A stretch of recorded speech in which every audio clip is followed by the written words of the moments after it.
네, 안녕하세요. 여러분들의 구독과 좋아요로 이 채널이 유지되고 있습니다. 항상 구독자님, 멤버십 회원님들에게 감사하다라고 말씀을 드리면서 자, 이번에도 계속 싸움은 끝이 나지 않는 것 같습니다. 이번에 뉴욕 증시에서도 미중 갈등에 따른 우려로 인해서 초반에 좀 좋았거든요.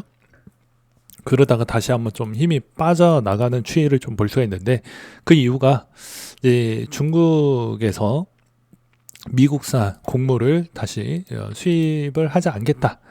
우리가 굳이 할 필요성이 있겠냐? 뭐 이런 비슷한 언조를 좀 하기도 했습니다. 그렇다 보니까 다시 한번 트럼프가 여러 가지 뭐 교육, 단절에 따른 방안 검토를 또 해보겠다라고 해서 좀 많이 흔들렸다라고 했는데, 이 흔들림에 있는 패턴에서 그나마 중심점을 좀 해주었던 게 파월 형님께서 이번에 다시 한번 양적 긴축 종료 QT를 이제 종료를 할 것 같다라고 했기 때문에 그나마 좀 시장이 그래도 소프트하게 좀 갔다라고 보시면 될 것 같습니다. 저 QT를 이제 종료를 한다라는 것은요, 이제 계속 금리 인하를 할 가능성이 더 높아진다라고 보시면 될 것 같습니다. 가속도가 더 붙을 수 있는 형태가 이제 된다라고 보시면 될 것 같아요. 그리고 또한 여러 가지 국채 부분에 따른 시장적인 추이에서도 이제 어느 정도 안정세를 조금씩은 시간은 걸리긴 하겠지만 그래도 안정적인 추이를 곧 가져갈 것 같다라고도 생각을 해볼 수가 있기 때문입니다. 그 다음에 이번에 IMF 쪽에서 나왔던 자료인데요. 올해 세계 경제의 성장률 추이가 3%대 정도가 아마 나오지 않겠냐라고 이야기를 했습니다. 이렇게 좀 뭐 문제가 많고 불확실성도 많고 하는데도 불구하고도 현재 물가 위치와 그 다음에 세계 경쟁률 위치를 본다라고 하더라도 아무래도 괜찮을 것 같다라고도 생각이 듭니다. 그래서 이제 지금 동향적 추이가 이제 보게 되면 금의 위치가 좀 미쳤습니다. 추이 동향을 좀 본다라고 하더라도요, 계속 올라가고 있는 모습을 볼 수 있습니다. 이거는 이제 여러분들이 이번 인플레 부분의 자료를 여러 가지 보고 영상도 여러 가지를 보셨다고 하면 아마 아실 건데요. 보게 되면 금 선물 추이가 이제 과거에 폴 볼커 형님에 있는 그 시기를 제외하고 본다라고 하면은 이번이 유동성도 가장 많고 인플레도 가장 세고 경제 성장도 나오는 시기라서 쭉 올라가고 있다. 그 대신 화폐 부분의 발행량이 많아지다 보니까 오히려 나머지 자산이 계속 올라가고 있는 추이를 보여준다. 그러면 비트코인도 마찬가지로 그 영향력 부분을 충분히 받을 수가 있기 때문에 이번 시즌의 하락 부분은 좀 저는 개인적으로도 과거 대비보다는 좀 덜할 것이다 라고 주장을 내비치고 싶습니다.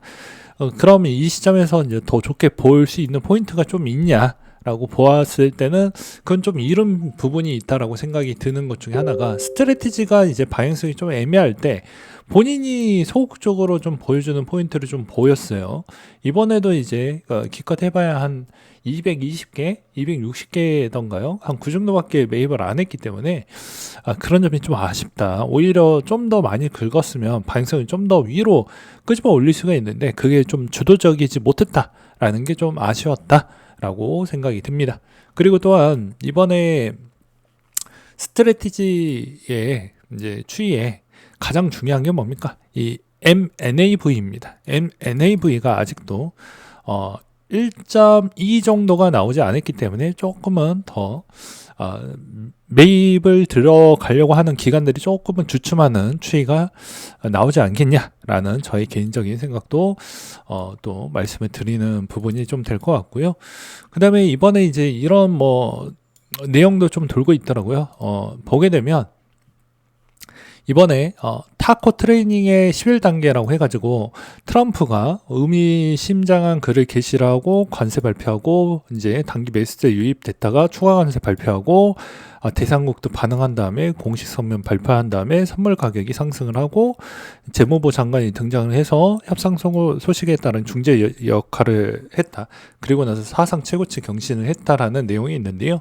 이건 이제 지난 4월달 추이를 이야기를 한다라는 것입니다. 근데 제가 저번에 이야기했듯이 4월달 대비보다는 그렇게 큰 충격은 있지 않을 것이다 라고 보시면 됩니다. 왜 그러냐면 어차피 나머지 국가들은 어느 정도 이제 관세 부분 뭐 정리될 만큼 정리가 됐기 때문에 이번 형태에서 중국 부분에 따른 추이로만 보시는 게 맞지 않을까 싶고요.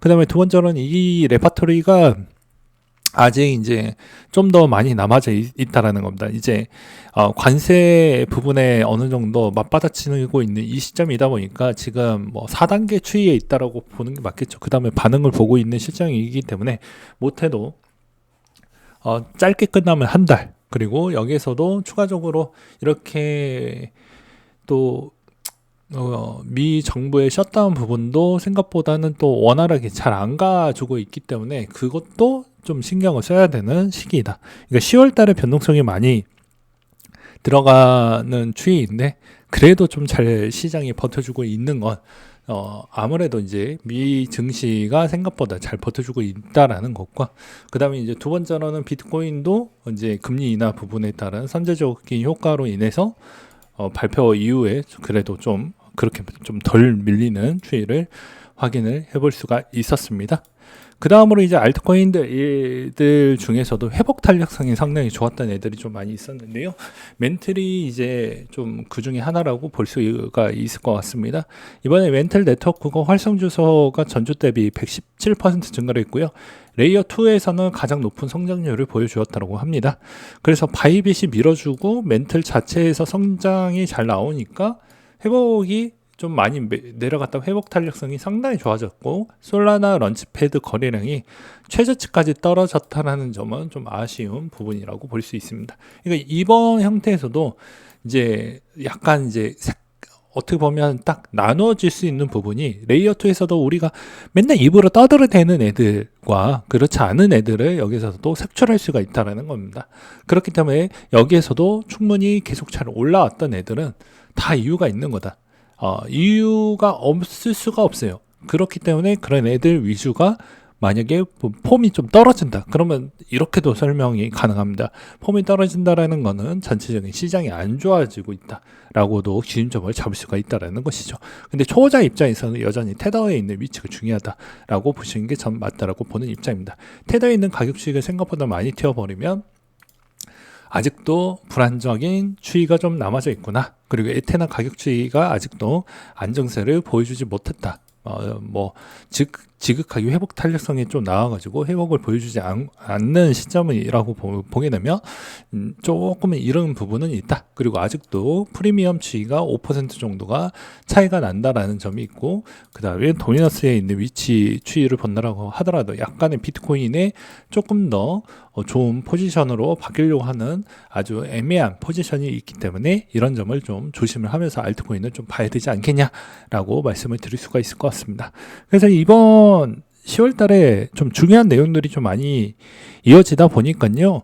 엄밀히 따지면은 11월 달까지는 조금 여러분들이 피곤하더라도 자료 같은 건 좀 잘 챙겨 보셔야 되지 않을까라고 말씀을 드릴 수가 있을 것 같습니다. 그리고 이더리움 추이에 있는 부분도 상당히 중요한 게 이번에 낙폭이 생각보다 컸잖아요. 그리고 반등도 컸고요. 그러니까 이더리움에 있는 위치가 상당히 중요하다고 생각이 드는 것 중에 하나가 이더리움이 많이 밀렸을 때 이번에 이제 가격 동향 추이를 좀 봤을 때 좀 많이 밀렸거든요. 알트코인들이. 그렇기 때문에 이번에 이더리움 가격 부분이 그만큼 시장에 미치는 강도도 생각보다 좀 세구나 라고 보시면 되지 않을까 싶습니다. 그러면 이 시점에서 조금 더 갈 거냐? 어차피 여기에서 방향성이 좀 잡힌다라고 하더라도 여기서 롱과 숏에 있는 비율적 추이가 생각보다는 많이 좀 깨져나가는 모습 중에서도 숏에 있는 비중이 좀 많이 안 깨졌기 때문에 이런 점을 좀 고려를 했었을 때는 방향이 곧바로 나오지는 않을 것이다 라고 제가 말씀을 드렸습니다. 왜냐면 과거 패턴에도 비슷했어요. 롱과 숏이 교차 범주가 적당하게 깨지면요 방향성이 좀 잘 나옵니다. 빨리 나오는데 롱과 숏이 좀 불규칙하게 나오면 방향성이 잘 안 나오는 구간들이 훨씬 더 많이 이때까지 보았기 때문에 이런 이야기를 하는 것입니다. 근데 이번 비중에서도 역대급 최대 규모로 깨졌잖아요. 그렇기 때문에 아무래도 비트코인에 있는 방향성은 생각보다는 잘 안 나올 것이다 라고 생각이 듭니다. 그리고 알트코인들도 마찬가지라고 생각을 합니다. 근데 반면에 이제 랜딩 시장에 있는 규모의 비중을 좀 더 중요시 봐야 된다라고 저는 보는 입장입니다. 돈이 없으니까 대출 많이 땡겨가지고 또 베팅을 할 거잖아요. 근데 여기에서 이제 이렇게 생각을 해보시면 됩니다. 랜딩 시장 규모 추이가 다시 회복을 좀 채워진다라고 쳐도 여기에서 또 확인을 해봐야 되는 게 이게 한 번 청산, 두 번 청산되면요. 랜딩 시장 안에서도 운영하기가 좀 쉽지가 않습니다. 그러니까 대부분 여러분들이 생각을 해야 되는 구조적인 추이든 외부에서 자금이 들어오는 부분도 확인을 해야 되지만 레버리지를 썼던 그 비중도 봐야 되지만 그 다음에 레버리지를 쓰기 위한 그런 요구 사항도 좀 봐야 된다라는 것이죠. 대출 시장이 생각보다는 이번에 자금이 좀 회복이 됐다라고 해서 생각을 달리 해야 되는 게 옆동네 철수가 돈이 잃었어요. 철수가 다시 신용대출 써가지고 시장에 다시 들어오겠대요. 그러면 그 규모가 철수뿐이겠냐라는 것이죠. 그래서 그게 이제 그 대출까지도 잃어버리면 자금에 따른 유동 경색과 그 다음에 시장에 있는 파이도 생각보다는 그렇게 커지지 않으니까 2차적으로 들어왔던 랜딩 시장에 있는 자금이 터지지 않길 전 바랄 뿐입니다. 그게 터지면 그렇게 빨리 성장 나올 수 있을 만한 여러분들이 원하는 가격이 그렇게 빨리 상승이 나오지 않을 것이다 라고도 저는 생각이 들기 때문입니다.